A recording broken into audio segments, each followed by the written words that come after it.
All right, so I'm here with Jason Meyer.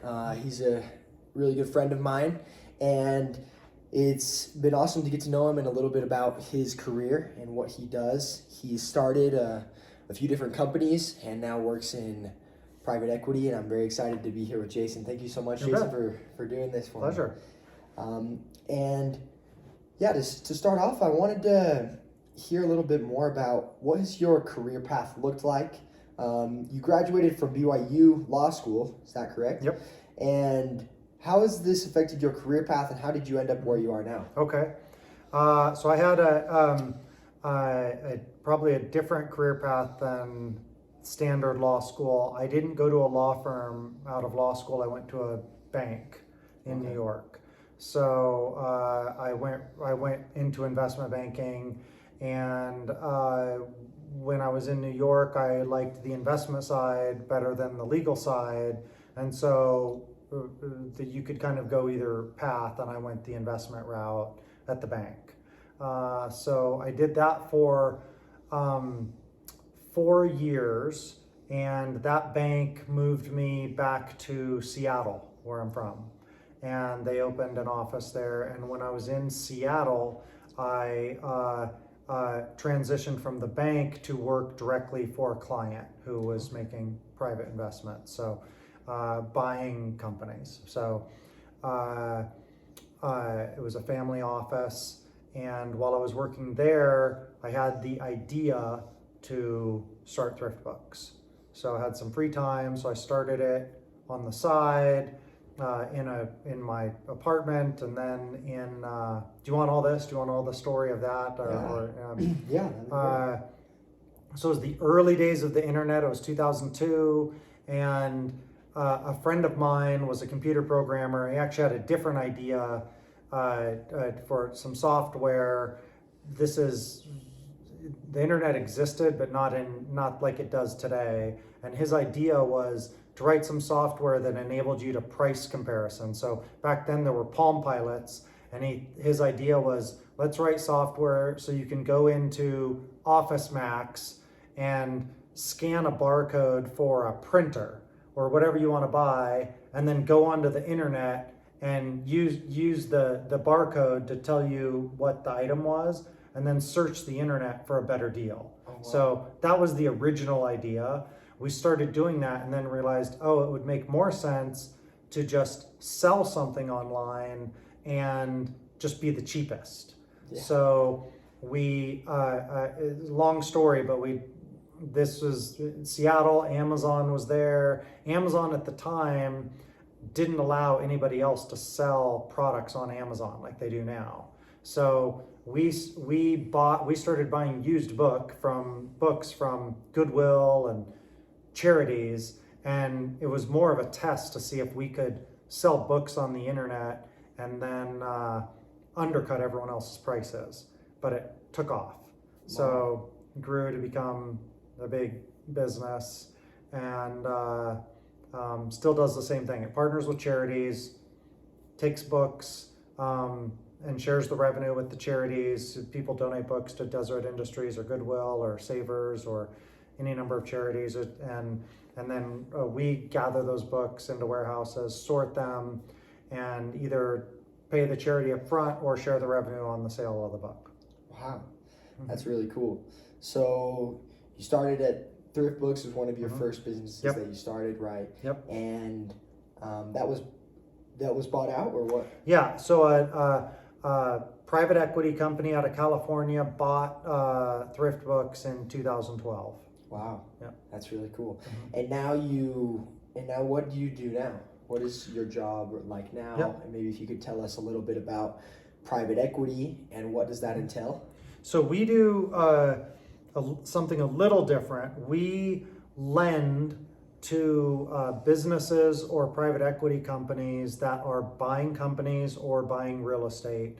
So when you're buying a company or any asset, there's usually someone putting up a portion of the money and someone putting up a portion of the debt. So there's some equity, and then usually they're borrowing some money as well to buy just any asset. And we are the group that provides the debt to someone buying the company. Sometimes we also invest in the equity, and in a couple occasions we have ended up owning the company as well.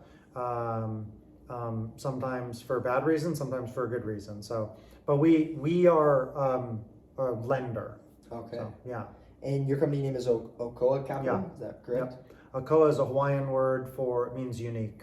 Oh, wow. So we try to be on both sides. Usually someone just does the lending or just does the equity, and we kind of do both. So Wow. we thought that was unique, and that's where the name came from. That's really cool.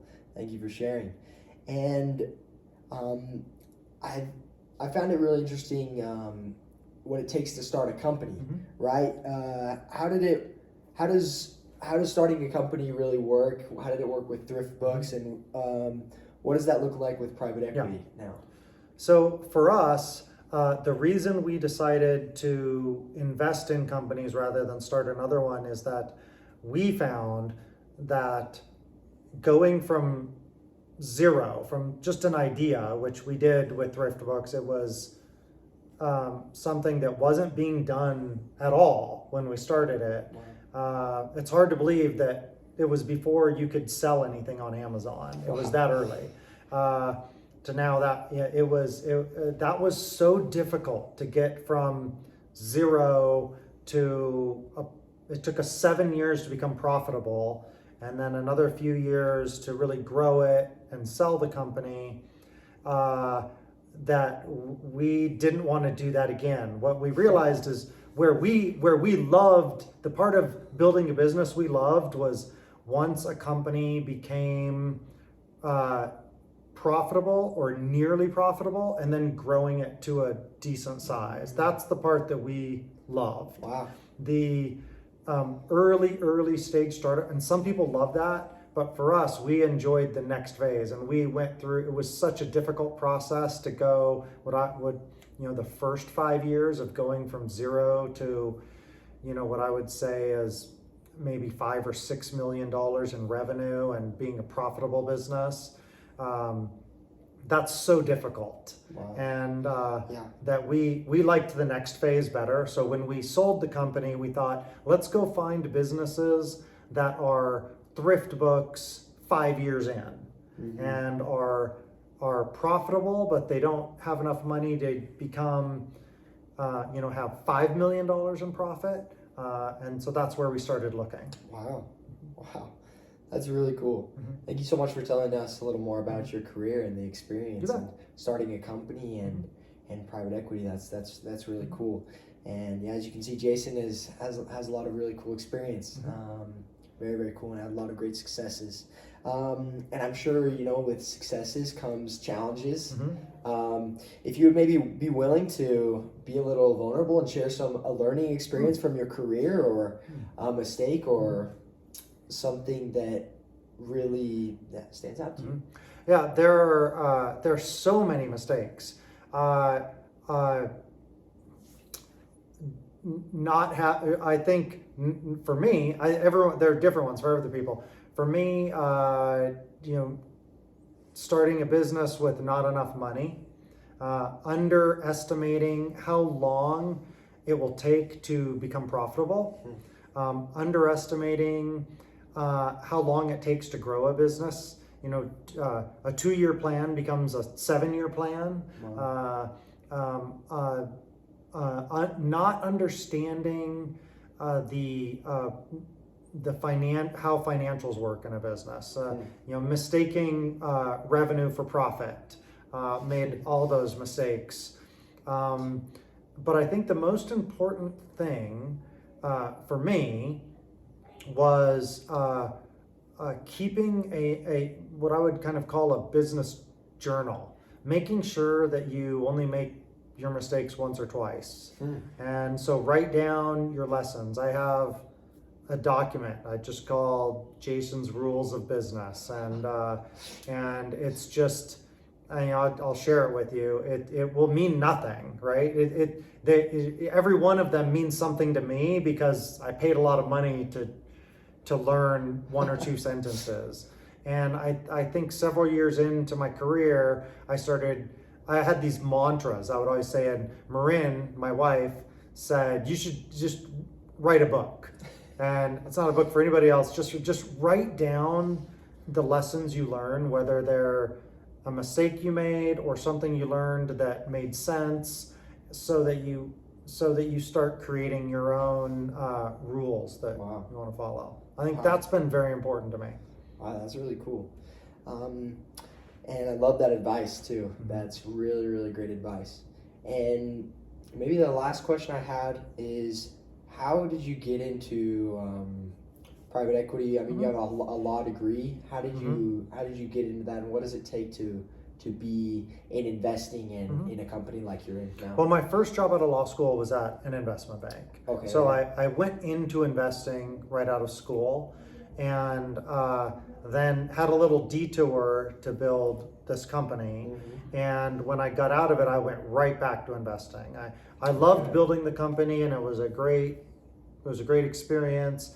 And when we got out and had a little capital of our own, we wanted to do the same thing, but not do it from a bootstrap, desperate situation. And we wanted to find companies that they had taken that first step already.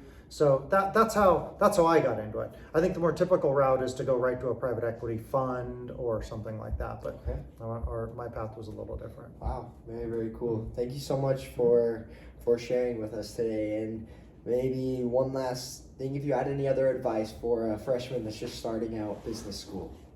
I think this is the right thing to do, to talk to a ton of different people doing different things, because starting a business is so different. When you're starting a business, you're usually asking people for money, and when you're investing, you're giving people money, and they're very different. I would say probably my rule number one is pick your partners before your projects. So the people you work with is the most important thing and the biggest determination of your success. So that's my number one rule. Wow.